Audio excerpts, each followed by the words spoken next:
하나님 말씀 보겠습니다. 하나님 말씀은 마태복음 5장 4절입니다. 하나님 말씀은 마태복음 5장 4절입니다. 마태복음 5장 4절입니다. 애통하는 자는 복이 있나니 그들이 위로를 받을 것이미요. 아멘. 말씀 제목은 슬퍼하는 사람은 행복합니다 는 제목으로 말씀을 나누도록 하겠습니다. 슬퍼하는 사람은 행복합니다는 말씀을 나누도록 하겠습니다. 한 사람이 태어날 때 울면서 태어납니다. 그리고 한 사람이 죽을 때 울며 죽습니다. 이게 인생입니다. 다시 말하면 모든 인간은 죄 아래서 태어났기 때문에 태어나자마자 울고 죽을 때 슬퍼하며 눈물 흘리며 죽습니다. 그게 한 인생입니다. 그래서 인생을 한마디로 표현하면 슬픔이다라고 보는 사람들도 있어요. 특히 염세주의 철학자들이 왜 인생을 그렇게 쳐다보냐면 인생에 여기치 않은 고통, 질병, 전쟁, 가난, 그리고 그것도 여러 가지 재난재해, 그 한 인생에 살아갈 때에 그렇게 즐거움이 없는 것 같은, 그리고 늘 고민만 쌓여 있는, 그러니 내 삶을 내가 주장하고 마지막 태어난 거야 부모님에 의해서 어쩔 수 없다 할지라도 마지막은 내가 결정하고 내가 내 마음대로 죽어야 되겠다. 그래서 상당수 염세주의 철학자들은 자살해 죽었습니다. 대표적인 까미도 그렇고 또 니체, 그리고 임마누엘 칸트, 또 그 엄청난 그 독일의 사상가이자 또 문학 괴테 작품을 썼던 괴테, 베르트레이스품을 썼던 괴테 같은 사람들도 자살해 죽었고, 또 왜 그랬을까? 슬퍼서 그래요. 다시 말하면 이 세상이 너무 슬픈 거야. 너무 고통스러운 거야. 해밍웨이도 자살해 죽었습니다. 곤충살에서 자살해 죽었고요.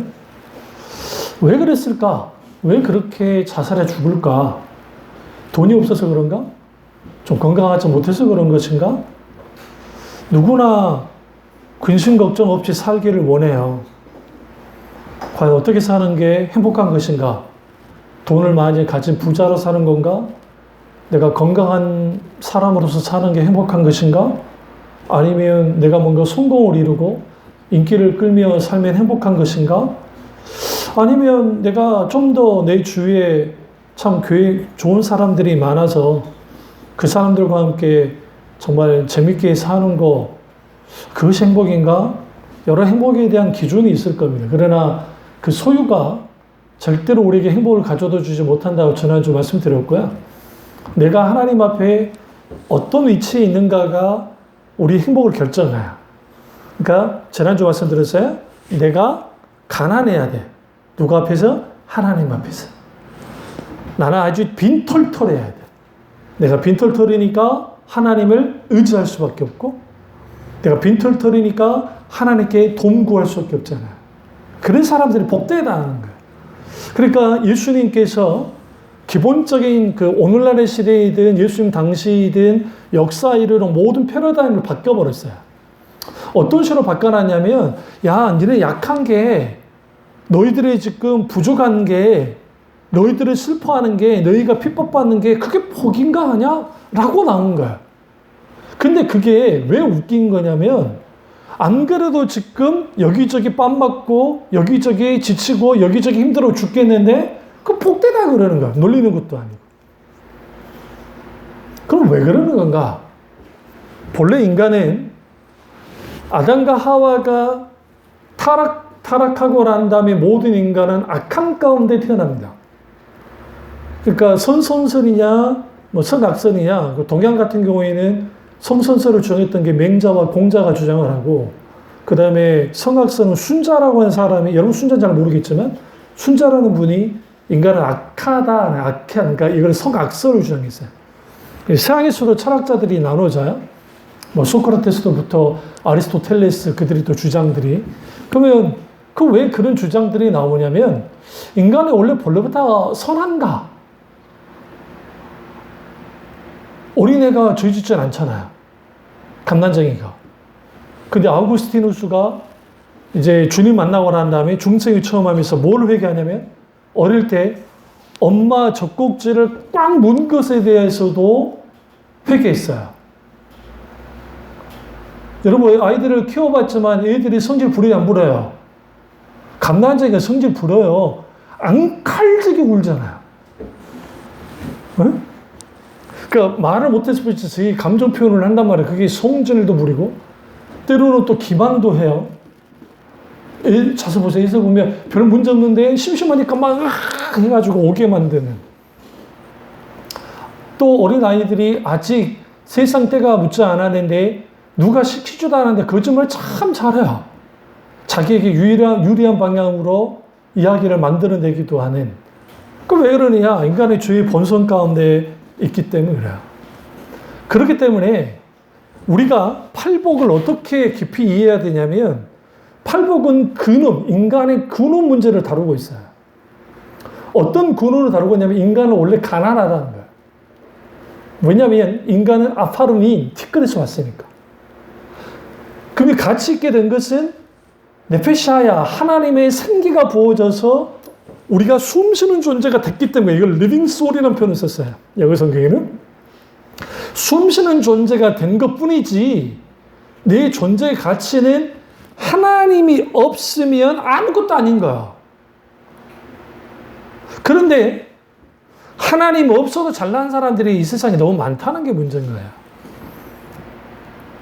그들이 잘 나가요. 그러니까 시편이나 또 선지서나 보면 하나님 안에 어떻게 하나님 믿지 않는 저들이 저렇게 잘 나가고, 나보다 더 잘났고, 그리고 나보다 더 높고, 나보다 더 강합니까? 그러니까 하나님 뭐라고 하냐면, 너 그거 이해가 안 되지. 이해 안 될 거야. 근데 그거 아니? 그들의 끝은 내가 완전히 저를 밟을 거야. 그리고 그 심판을 누가 하는 줄 아니? 니네가 해. 너희가 심판자가 될 거야. 계시록 보시면 24장로들이 있어요. 12지파 대표와 12사도가 있고, 그리고 그들이 심판을 하는데, 그리스도인들이, 그러니까 하나님을 믿는 자녀들이 예수 그리스도의 권세를 가지고 뭐 하느냐? 믿지 않는 자들, 그리고 원수 사탄에 이르기까지 예수 그리스도가 심판하시죠. 근데 거기에 누가 세느냐? 우리가 오늘날로 말하면 우리나라는 그런 게 잘 없지만 국민재판할 때 배심원단처럼, 우리가 배심원단처럼 서요. 우리가 그리스도인들이. 이게 굉장히 중요해요. 하나님이 그렇게 높여주신다면 모든 악을, 모든 고통을. 그래서 인간은 태어날 때 울고 울면서 태어나고 죽을 때 울면서 죽어요. 인간은 우는 존재예요. 울 때 누가 앞에서 울어야 돼요? 하나님 앞에서 울어야 돼요. 전제 조건은 하나님 앞에 우는 자가 행복하다라고 우리에게 오늘 예수님이 가르치고 있는 겁니다. 근데 우리는 남자들과 여자들의 수명에 대해서 말할 때 왜 여자들의 수명이 길고 남자들의 수명이 길까? 이 메커니즘이 뭘까? 사실 여자들이 죄송한데 더 빨리 돌아가셔야 돼. 왜냐하면 애를 낳잖아요. 애 낳으면서 그 수많은 진액을 다 빨아내고 몸이 다 바뀌어버리잖아요. 그것도 한 애가 아니고 막 2명. 옛날에는 할머니들이 막 5, 6, 아니 7, 10명까지 낳으시잖아요. 그럼 그 어른들이 빨리 돌아가셔야지. 그런데 오히려 여자들이 더 오래 사는 이유가 뭘까라고 이제 사람들이 의학자들이, 또 심리학자들이 쭉 보니까 여자들은 자기들의 쌓인 감정들을 털어요. 뭐로? 이거로. 털어요. 그런데 동서양을 막론하고 남자 잡지 못한 게 뭐냐? 주저리 자기 마음 상태를 내버티는 거를 좀 남자답지 못하다. 특별히 동유럽이나 또 동양권에 있는 나라들 그런 게 좀 있단 말이에요. 그러니까 그 마음의 감정을 쏟아내지 못하니까 그게 계속 스트레스로 쌓이고, 그 쌓였던 스트레스가 이제 뭡니까? 이제 빨리 이제 가게 한다. 그렇게 주장하기도 하죠. 그래 그대로 주장이니까. 근데 분명한 것은 뭐냐면, 인간은 슬픔을 안고 태어났어요. 슬픔을 안고 태어났기 때문에 그 슬픔을 줄이려면 슬픔의 이전이 필요해요. 그 슬픔의 이전은 누구에게 이전하느냐? 주님께 이전하는 거야. 우리가 이 예수님이 나사로의 집에 딱, 죽은 나사로 집에 딱 왔을 때 예수님이 우시잖아요? 우리는 그 우는 장면을 좀 착각하고 있는 게 나사로가 죽었기 때문에 우신 게 아니에요. 그러니까 우리는 성경을 뜨문뜨문 보니까 단순히 나사로가 죽었으니까 죽은 나사로 때문에 주님이 울었다라고 생각하지만 지금 예수님 뭐 하러 오셨어요? 나사로에게? 나사로 살리러 오셨어요. 지금 아무도 몰라요. 마르다도 모르고 누구도 몰라요. 마리아도 몰라요. 그런데 누구만 알아요?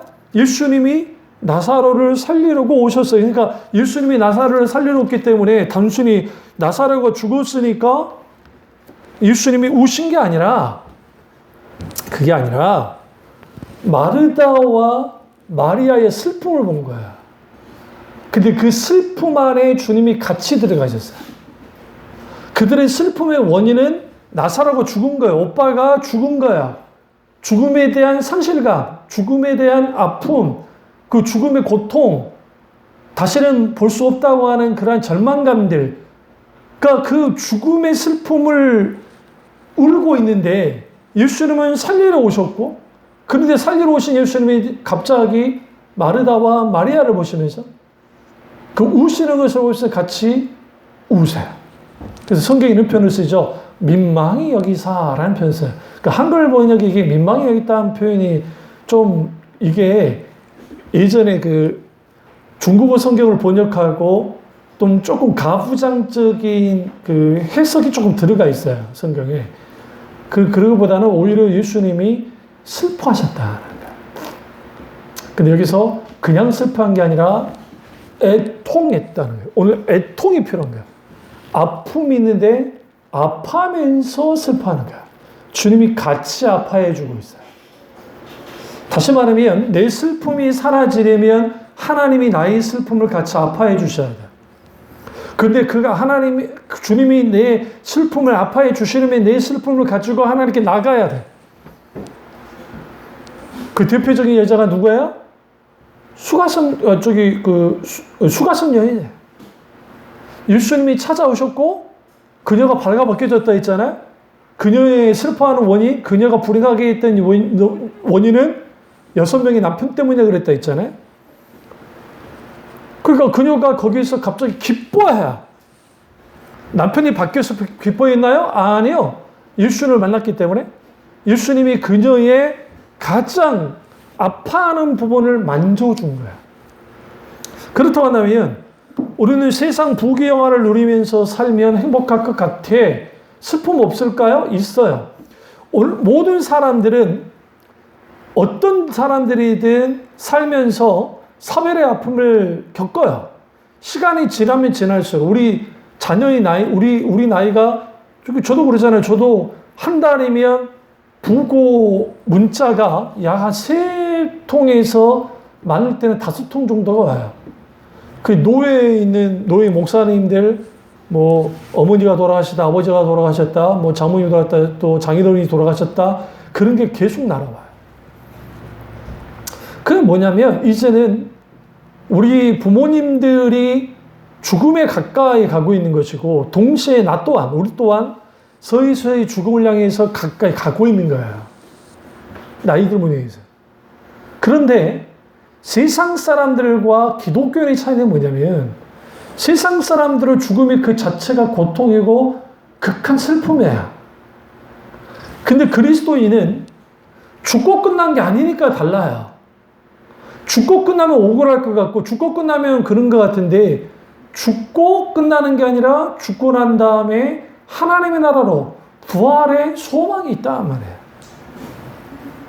그런 의미에서 우리가 갖고 있는 그 슬픔은 나눠야 되는 것이고 그 슬픔의 나눔은 나의 친한 친구와 가족과도 나눌 수 있겠지만 그러나 근본적으로 그 슬픔은 하나님과 나눠야 돼요. 하나님과 나눌 때에 우리 속에 그 슬픔의 마음이 그 가득 크면 클수록 주님 뭐라 했어요? 애통한 자는 복이 있나니 위로를 받을 것이며 하나님의 위로가 우리에게 있다는 사실이에요. 이게 굉장히 중요합니다. 그렇다고 한다면 모든 인간은 슬프다. 그런데 왜 사람이 슬프냐? 진정한 행복을 누리지 못해서 슬프다. 그러면 그 행복은 어디서 찾을 수 있냐?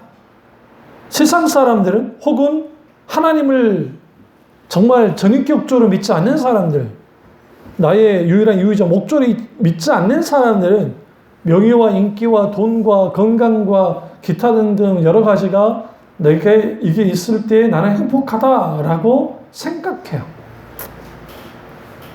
그리고 매스컴에 비춰지는 행복의 모습들 생각해 보셔야 돼요. 저도 그렇다니까요. 저도 카메라를 집에다가 설치를 다 해놓고 예능을 찍으면 저도 화 이렇게 될 거 이렇게 돼요.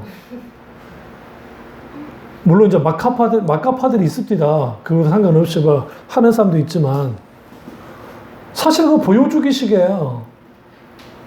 상당 부분이.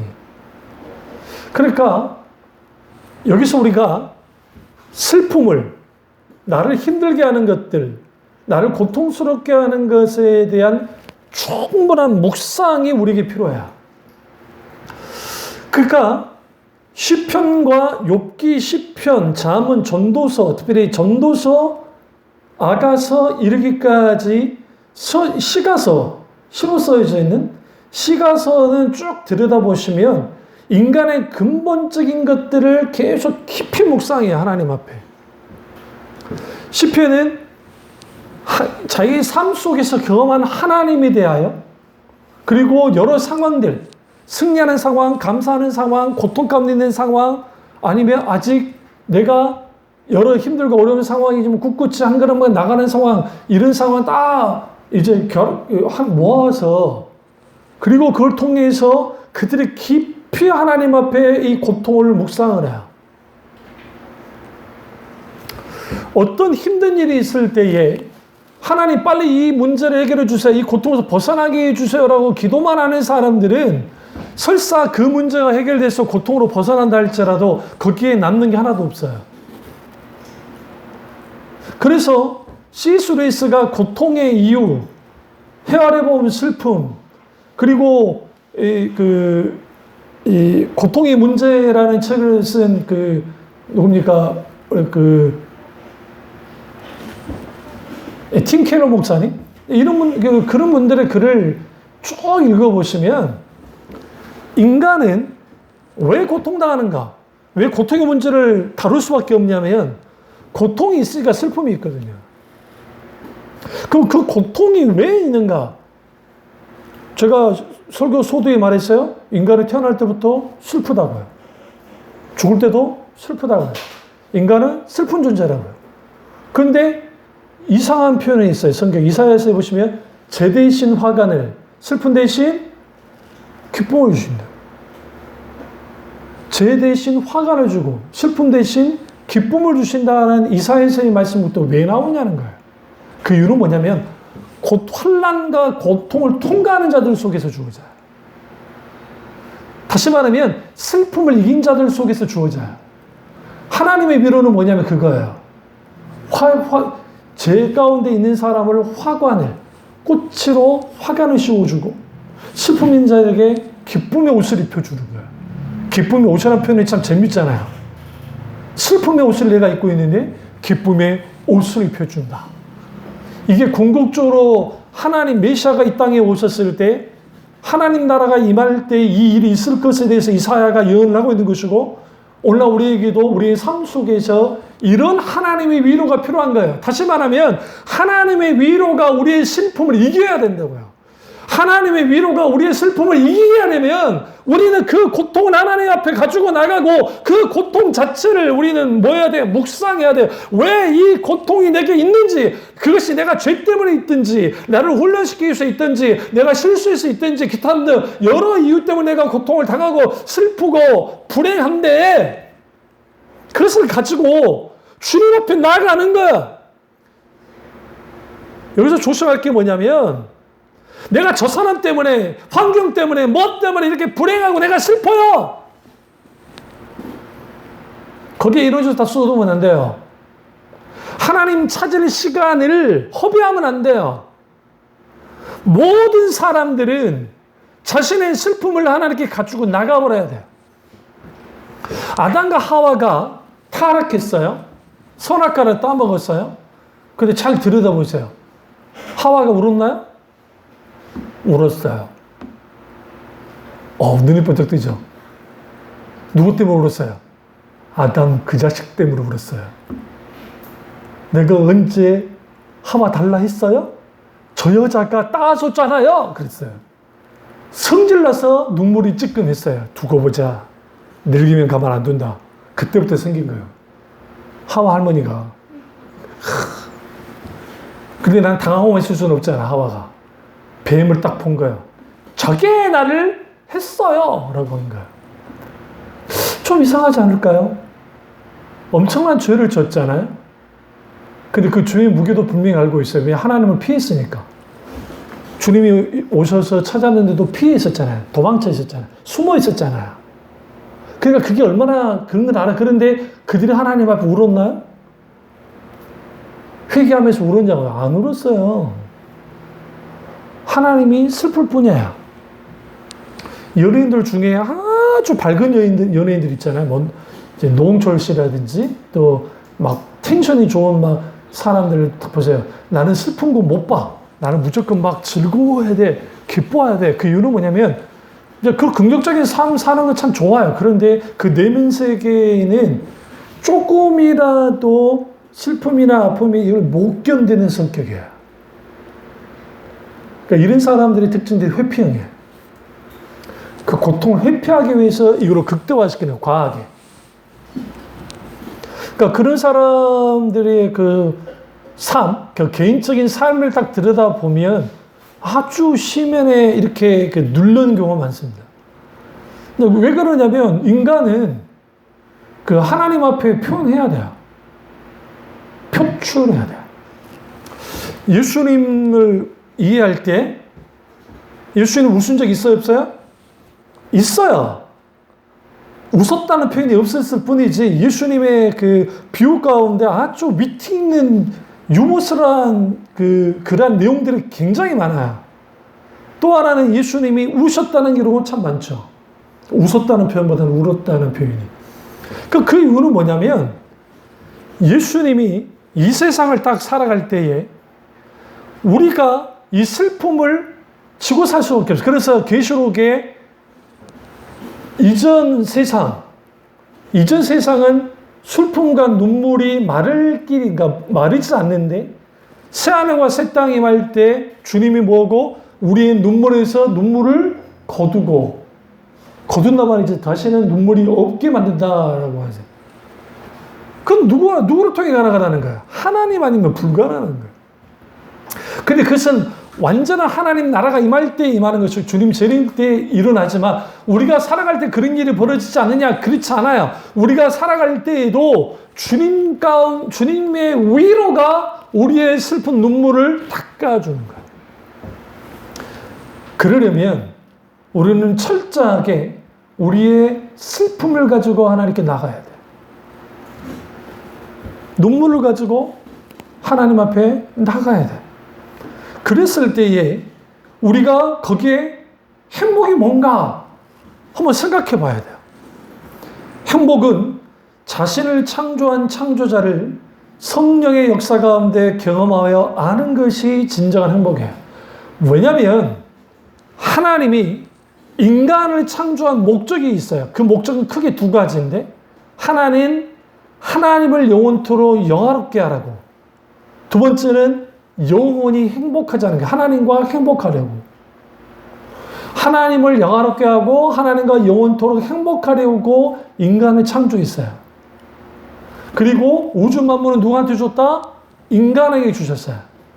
그래서 인간이 이 세상을 살아가는 목적과 내가 구원받은 목적이 똑같다고요. 다르지 않아요. 사람들이 착각하는 게 이 세상 내가 사는 목적이 뭐냐? 잘 먹고 잘 살고 내가 대통령도 되고 뭐가 돼가지고 그렇게 사는 것? 그럴 수 있겠죠. 요즘 뭐 한산이라는 영화가 좀 뜨니까 이순신 장군 난중일기를 읽어보시면 제가 난중일기 읽으면서 한 3번 울었던 것 같아요. 그 기록보다 기록에 토사광난이 나서 밤새도록 뒹굴면서 죽을 뻔했다. 뭐 5일 이상을 먹지도 못하고 끙끙 앓고 있었다.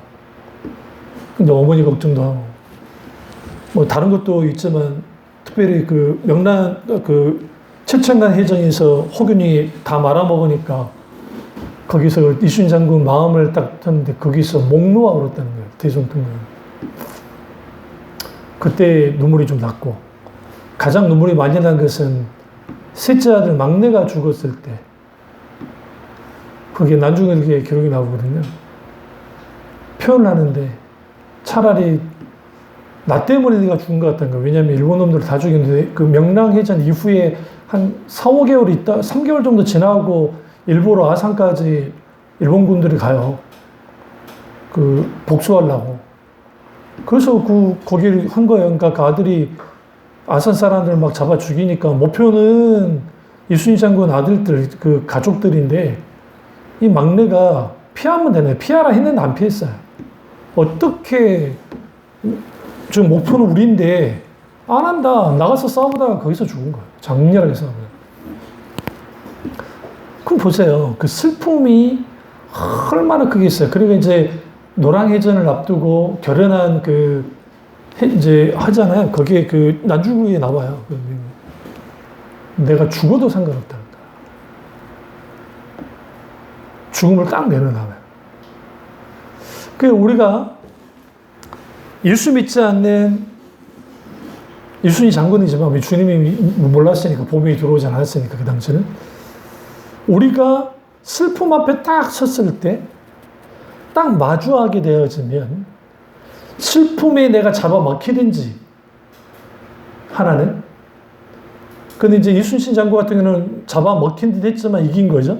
나라를 구해야 되겠으니까 나까지 넘어지면 안 되니까 일어난 거고 또 하나는 슬픔에 잡아먹히든지 아니면 슬픔과 맞서 싸우든지 근데 이 둘 다가 우리를 뭐 하느냐? 모든 에너지를, 모든 우리의 가지고 있는 것들을 다 파괴하고 우리를 지치게 만드는 거예요.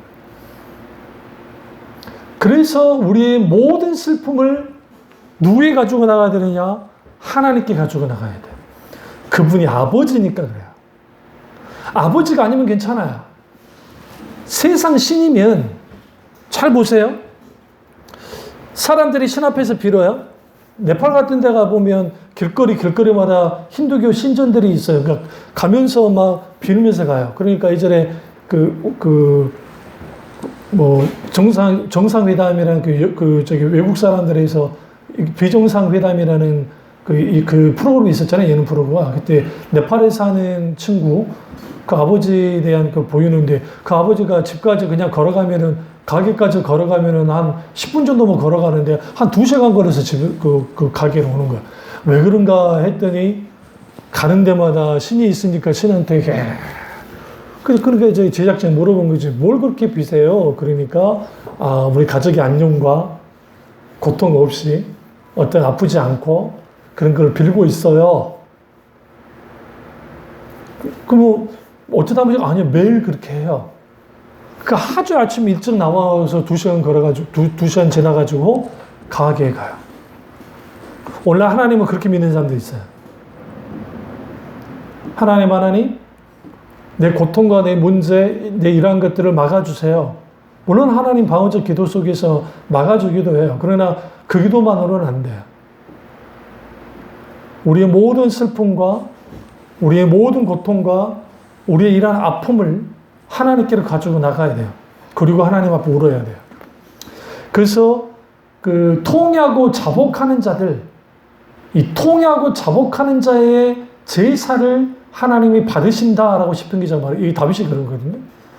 왜 통하고 자복함일까요? 우리가 긍휼이라고 하는 compassion이라는 영어 단어가 있는데, 이 긍휼할 때 패션의 뜻이 뭐예요? 열정이잖아요. 근데 내 속에서 compassion, 창자가 디테일르듯이 아파하는 열정, 그게 긍휼이에요. 근데 그 긍휼을 하나님 우리에게 베푸세요. 그 긍휼을. 근데 어떤 자에게 긍휼을 베푸세요? 애통하는 자에게. 하나님 베푸 우는 자에게. 억울한 일을 만났습니까? 누군가의 말 때문에 상처를 받아 넘어집니까? 내 마음이 무너집니까? 산산조각 나듯이 내 자존감이 막 무너지고 자존심이 무너졌습니까? 하나님께 가지고 나아가서 애통하셔야 돼요. 왜? 그 애통해야 우리가 내가 슬퍼하는 것과 씨름하느라 시간을 보내지 않아요. 사람들이 이 문제 해결을 위해서 저 문제 해결을 위해서 하나님께 나와 기도를 합니다. 근데 인생이라는 것은 문제의 연속이에요. 희노애락이잖아요. 그러면 불교 교리는 뭐냐면 벽팔번뇌 8정도 들어봤을까요? 말은요. 8정도 정도 들어봤잖아요. 학교 다닐 때 사회에서 배우잖아요. 그리고 108번뇌, 왜 108번뇌가 있어요? 그러니까 108번 이렇게 절을 하는 이유가 뭐냐면 108개의 번뇌를 뭐야라고요? 날려보라는 거야. 그럼 불교는 마지막 딱 남는 게 뭐예요? 무예요, 무. 아, 이거 별거 아니었구나. 아무것도 이거 사실 없는 거구나. 없는 거 여기면 돼. 그러니까 이렇게 말하는 거죠. 너희 안에 있는 슬픔을 다 비워버려. 명상을 통해서 아파가 다 비우면 돼. 그리고 이것을 제로 상태로 만들어놔. 그래서 원불교로 원이잖아요. 네? 그리고 불교는 만자를 썼잖아요. 만다는 만자. 만자는 꽉 채웠다는 뜻이에요. 모든 걸 채웠다는 거죠. 근데 그것은 채우려면, 모든 걸 채우려면 어떻게 해야 돼? 다 비워야 돼. 근데 기독교 소위 영성훈련 중에 불교나 혹은 심리학에서 가르치는 이런 식의 영성훈련을 시킨다고요. 비우고 채우자. 누구로? 주님으로. 아니요. 비우고 채우자는 게 아니에요. 기독신앙은 너 죽어야 돼요. 너 죽어야 내가 들어와. 예수 그리스도 십자가 함께 못 박혀 죽었나니. 갈라디아서 2장 20절에. 그리스도와 함께 십자가에 못 박혔나니 이제는 내가 사는 것이 아니요 그리스도가 내 안에 사는 것이다. 나는 죽어져야 돼. 그런데 죽으려면 내 슬픔을 죽여야 돼요. 어떻게 죽여요? 주님께 가지고 나가는 거예요. 그래야 주님 위로를 받을 것이며. 여러분, 유아 사망률은 우리나라도 유아 사망률은 높아요. 오늘날에는 1000명당 한 2~3명 정도가 유아 사망률이 있어요. 그러니까 이제 돌까지 봐서 사망하는 경우가 이제 우리 한국 사회에서는 한 달에 그러니까 1000명 중에 한 2명 정도 돼요. 한 달이 아니라. 근데 과거에는 집집마다 안 죽은 사람이 없어요. 우리 어머니도 그렇고 대부분. 왜 그러냐면 애들은 순푼투푼 잘 낳긴 했는데 애들이 죽는 거죠. 그러니까 죽음을 경험하지 못한 집이 없어요. 다 우는 거예요. 슬픔이 있어요. 아픔이 있어요. 마찬가지로 예수님 당시에는 말할 것도 없어요.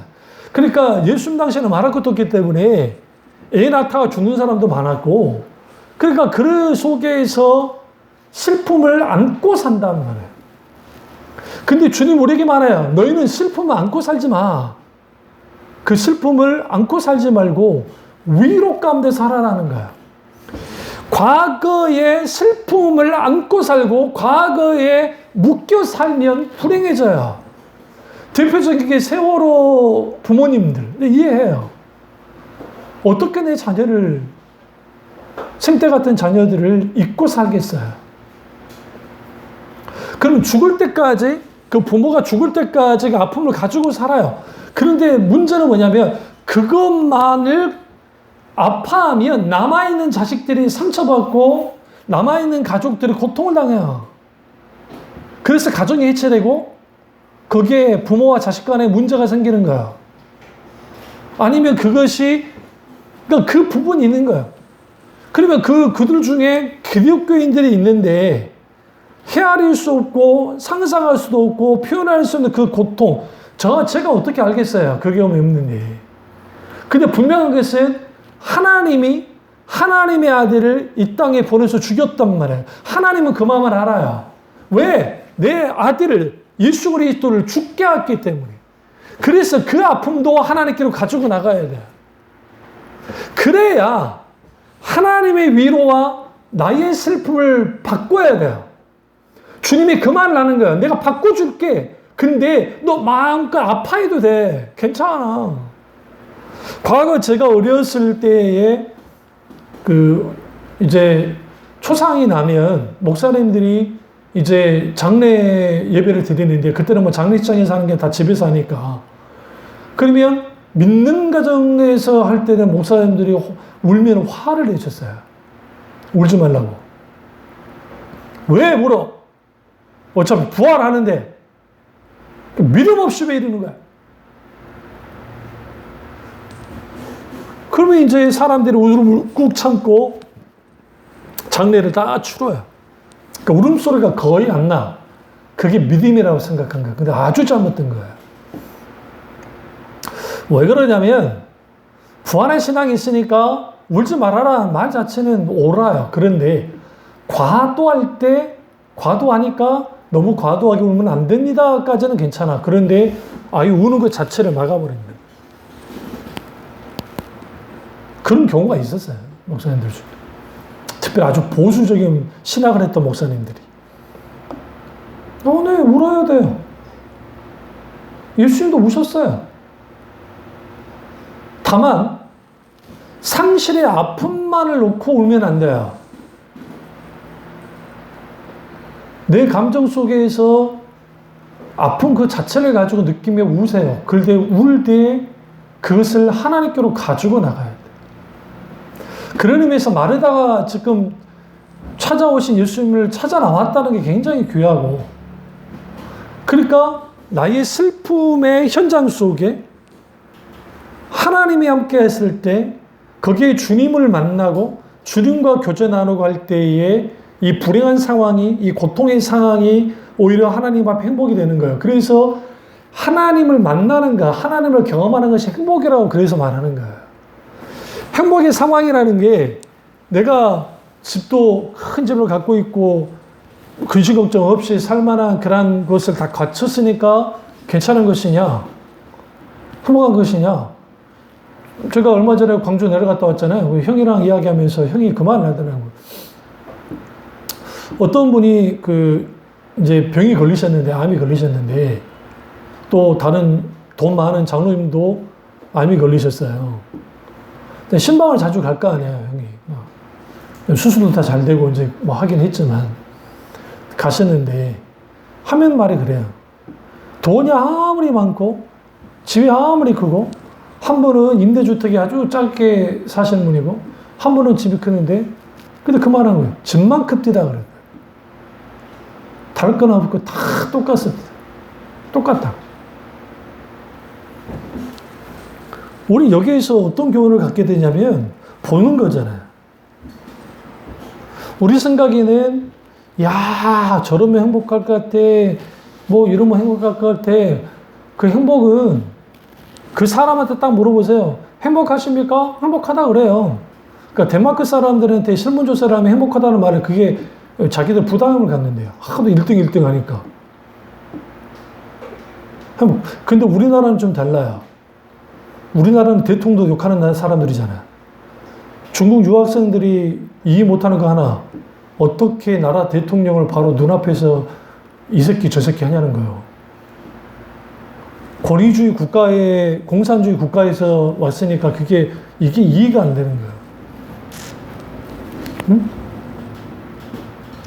그러니까 우리가 행복은 하나님 앞에 찾아야 되는데, 인간을 가장 불행하게 하는 게 슬픔이고 고통이고, 그 슬픔과 고통을 하나님께로 가지고 나가지 않는 이상, 주님 앞에 통회하고 자복하면서, 내 통회하고 자복하는 것은 내 죄 때문에 통회하고 자복한 것도 있고, 내 고통스러운 상황과 나의 힘들고 어려움을 가지고 하나님께 우는 거예요. 그러면 그것이 하나님과의 만남으로 이어지고, 하나님과 만남이 이어지면 그것이 진정한 행복이 되는 거예요. 누가복음 19장에 세리장 삭개오가 나오잖아요. 삭개오가 어떤 존재입니까? 세리장이었습니다. 요즘으로 말하면 우리가 세무서 이건 거죠. 세무서 소장 같은. 그럼 부자였어요. 그런데 문제가 있어요. 예수님 당시 사람들은 세리들을 창녀와 똑같이 취급했어요. 그러니까 당연히 어디를 못 들어간다 했죠? 성전 못 들어간다 했잖아요. 성전 들어간 순간 돌 맞아 죽어요. 그러니까 그건 불가능한 거예요. 정상적인 소위 유대 종교 생활이 불가능한 사람이에요. 이 사람은 지옥을 수천 번 가도 되는 종자야. 근데 예수님은 의도적으로 여리고로 지나가셨어요. 그러니까 예수님이 주로 여리고로 갔다 할 때에는 여리고가 밑에 있고 예루살렘이 위에 있어요. 그러니까 예수님이 밑에서 위로 올라가는 거예요. 근데 지금 여리고 굳이 도심지로 들어갈 필요가 없어요. 이 사람이 부자니까 도심지에 산 거죠. 그러니까 이 여리고 외곽 길로 해가지고 딱 올라가시는데 갑자기 다른 데로 외곽길로 가시더니 그래 갑자기 도시로 들어가 버리는 거예요. 그 사람들이 따라 붙었죠. 그러고 난 다음에 돌 무화과 나무 위에 올라가 있는 거예요. 누가? 삭개오가. 키가 작았으니까. 키 작은 사람들이 컴플렉스가 많아요. 나폴레옹도 컴플렉스 장난 아니었고요. 그러니까 이 희한하게 그렇다 키 작다 다 그러진 않겠죠. 그래서 대체적으로 키에 대한 컴플렉스는 갖고 있다. 그런데 이 사람은 키에 대한 컴플렉스뿐만 아니라 세리도 욕을 먹는데 세리장이네.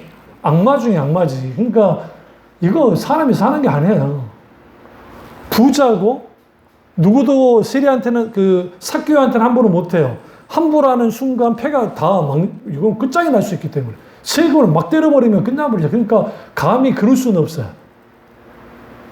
그런데 이제 삭개오가 길을 다닐 때 마음 편하게 못 다녀요. 그 이유는 뭐냐면 셀럽다운들, 그러니까 요즘 말하면 민족주의자들, 그 사람들이 칼 품고 다니면서 세리나 이 사람들을 죽인다고요. 그러니까 늘 둘러싸여 있어요. 그런 상태에서 자유롭지 못한 삶을 살았던 삭개오. 근데 예수님 오신다는 소문을 듣고 그가 호기심에 거리로 뛰쳐나온 거야. 근데 사람들이 워낙 많으니까 예수 이렇게 몰려들었고, 하필이면 키가 작네? 키 작으니까 어떻게 했어요? 딱 보니까, 돌무화과 나무가 있어. 그러니까 돌무화과 나무 위로 올라간 거죠. 거기에는 여러 해석이 있어요. 자신이 세리장인데, 세리장이라고 하는 그러한 자기의 명예나 어떤 그런 것이 있는데도 불구하고 그를 내려놓고 나갔다. 그렇게 볼 수도 있겠지만, 그러나 그보다 더 중요한 건 뭐냐면, 그의 목적은 그게 중요한 게 아니라 예수님을 멀리서라도 보고 싶은 거였어요. 그러면 삭개오가 적어도 예수님에 대한 소문을 들었다는 것이고, 그럼 어떤 소문을 들었어요? 예수님의 제자 중에 마태 세리 출신 제자가 있다더라. 얼마나 위로가 됐겠어요? 그러니까 위로 올라갈 생각을 한 거예요. 저거는 뭔가 좀 달라. 그러니까 예수님이 어느 정도 포용을 하냐면 셀러틴 시몬은 칼 차고 다니면서 유인 암살했던 셀로된 시몬이 예수님의 제자고, 마태 같은 아주 문제 많은 세리가 또 예수님의 제자이기도 하는. 그리고 가룟 유다는 서기관이라고 봐요. 많은 사람들이. 가룟 유다 같은 경우는 서기관이었고. 그러면 이렇게 좀 분포가 뭐 어부 출신들. 이 조합이 정말 웃긴 조합이야. 그런데 그런 예수님이 오는데 예수님은 창녀가 와도 내 팽개치지 않고 아이들이 와도 팽개치지 않고 만나주시다는 거야. 그러니까 그가 올라가서 예수님을 보고 있었어요. 바디메오처럼 막 목소리를 높이면서 나사렛 예수여 뭐 어쩌고 그러지도 않았어요. 가만 보고만 있어요. 근데 갑자기 쭉쭉 걸어오세요. 우리 좀 생각해 봅시다. 상상합시다. 내가 여기 삭개오가 있어요. 예수님이 이렇게 걸어오시는 거예요. 사람들과 함께. 나는 여기 있는 거예요. 보고 있는 거예요. 또 오고 있어요. 이 오고 있어요. 나도 같이 고개가 돌아가겠죠. 그런데 갑자기 예수님이 여기서 멈추는 거예요. 좀 드라마로 좀 생각해 보시라고. 근데 예수님이 고개를 올려보시네? 그러면 삭개오가 내려다봤죠? 예수님의 눈과 삭개오 눈이 마주쳤습니다. 아이 컨택. 끝난 거예요. 우리가 주님께 애통하는 거, 그것이 뭐냐?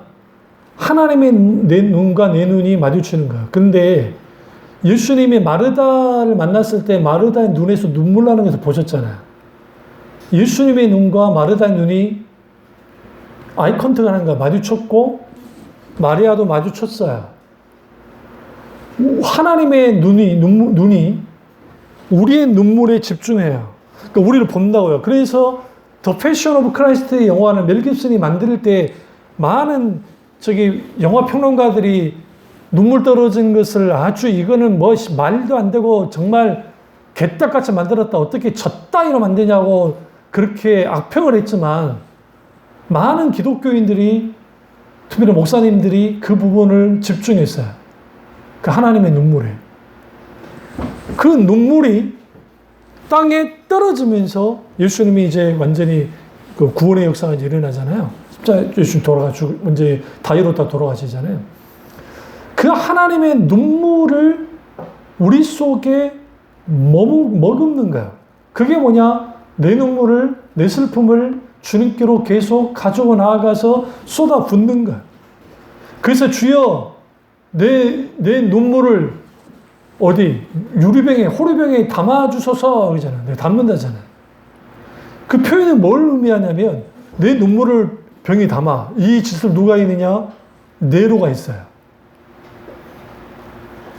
네로는 눈물을 흘리며 지 눈물을 담았대. 이게 진주와 같다고 하면서.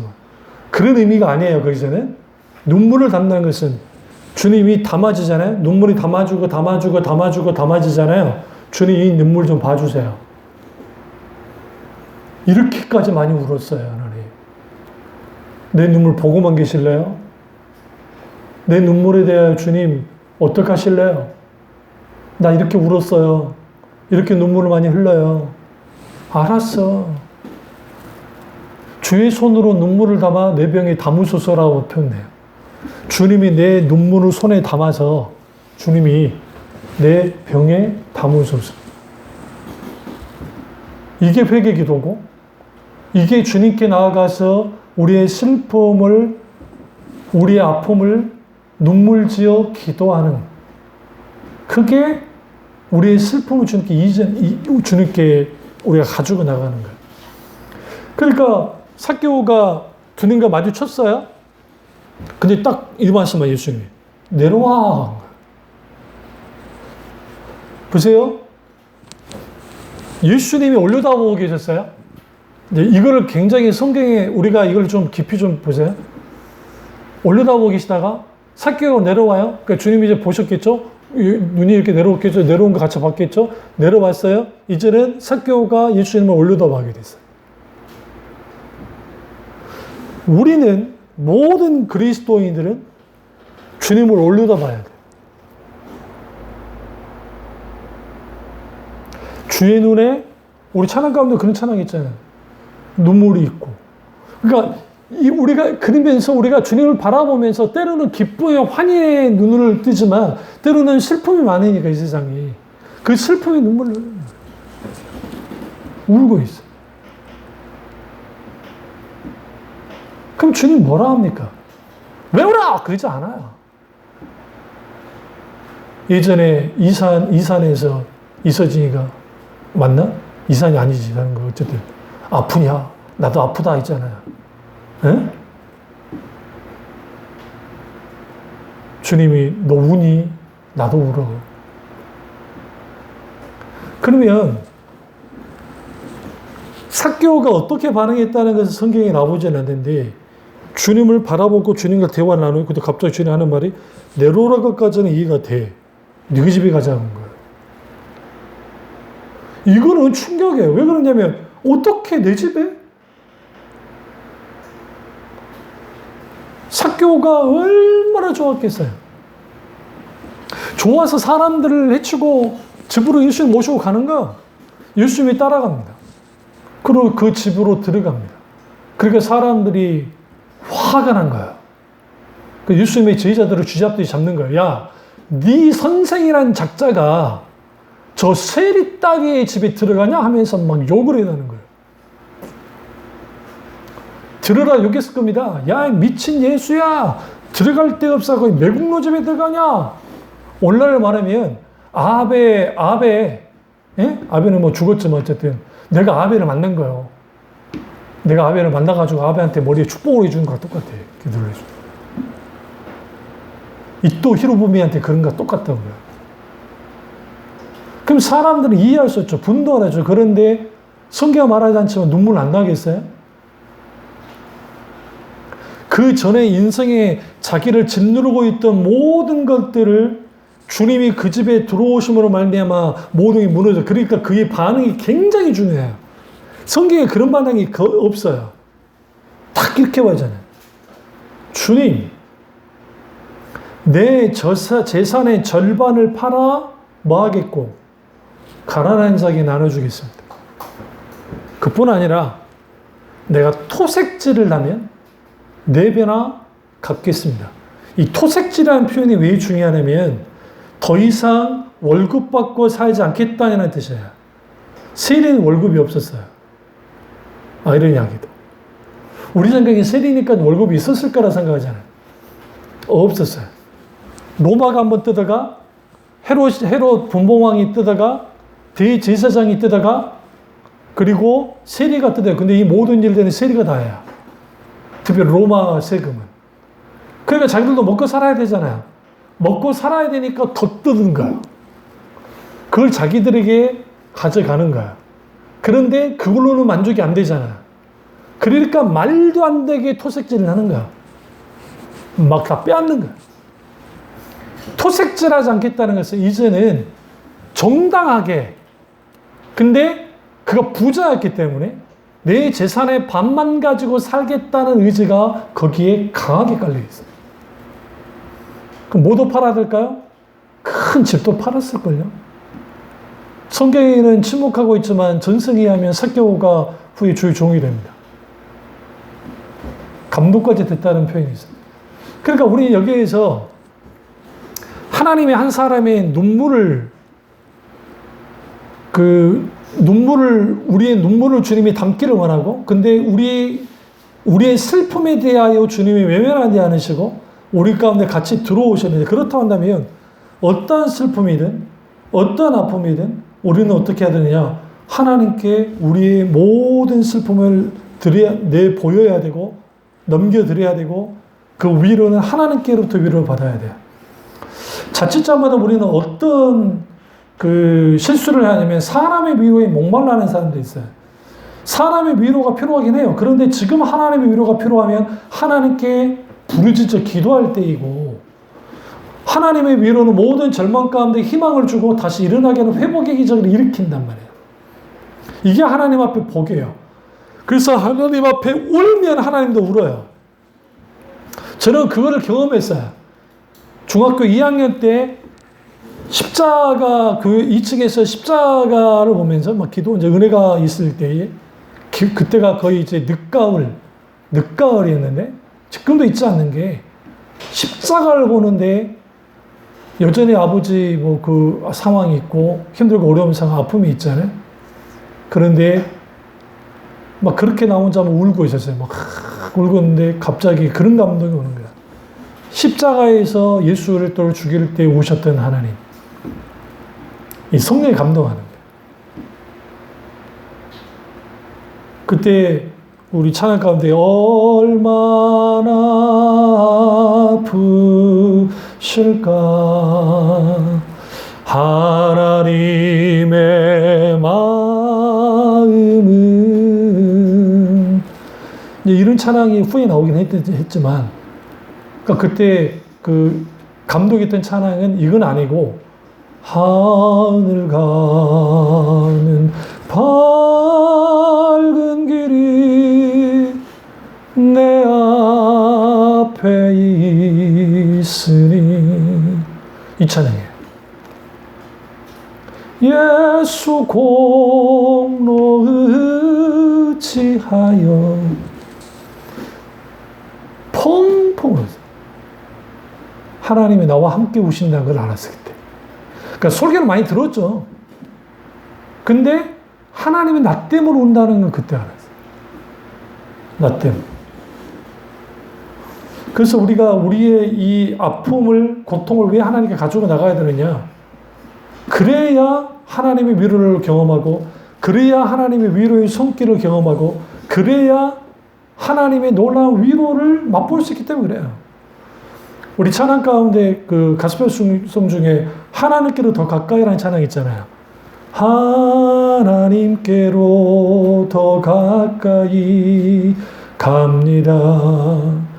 고통 가운데 계신 주님, 변함없는 주님의 크신 사랑, 영원히 주님만을 섬기리. 이게 고통 가운데 계신 주님, 변함없이 주신 주님 사랑.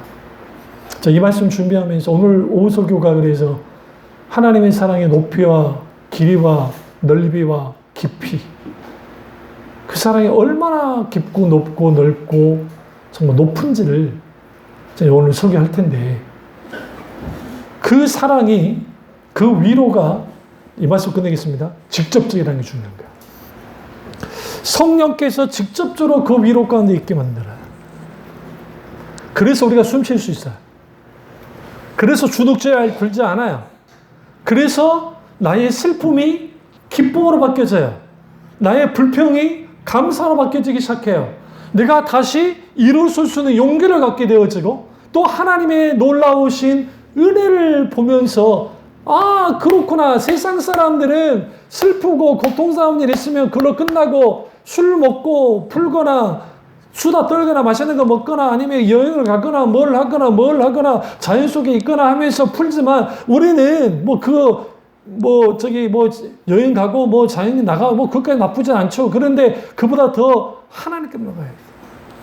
제가 그 경험을 하고 난 다음에 어렸을 때 힘들고 어려우면 대자연에 나아가, 들판에 나아가서 하나님 부른 거예요. 나 듣든가 말든가. 고개 확 들면.